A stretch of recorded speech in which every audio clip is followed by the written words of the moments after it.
104, 105, 106, 107, 107, 109, 110, 111, 112.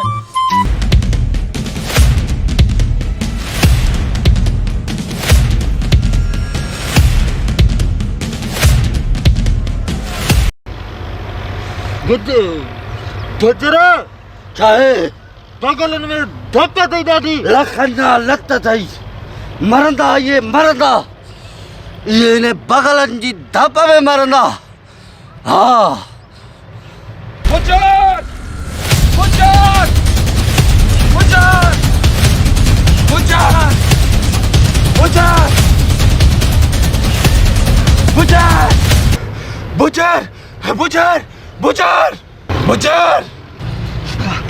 चाहे थोड़ा हाथ दो पानी बुजर तो के पास आने जला लाने मेलो लगाया हुआ खबर आ मुखे त मेलो लगायो थन तो जरा ख्याल कर रखियो तो कढी अब तोरो परे थी भी ही मुखे फासाण लाए मेलो लगाईंदा आई खदड़ा घुराईंदा मुखे पक्का मुखे फासाण लाए। हाँ सरदार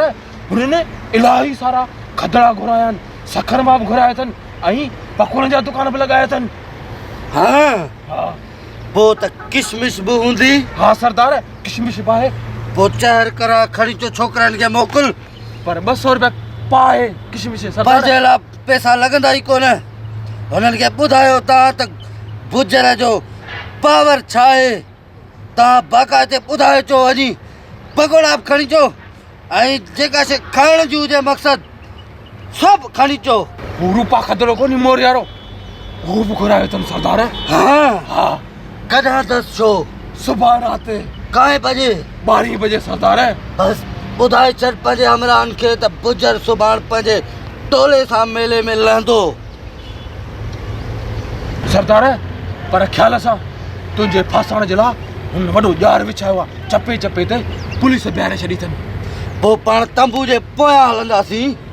सरकस वारे पासे खां पुई पासे खां हा चंग पाए सरब आहिनि बिल्कुलु उते हलंदासूं ऐं रूपा खतड़े खे घड़ी हिते मुजरो कराईंदासूं सरदार वञो तव्हां उन्हनि खे ॿुधायो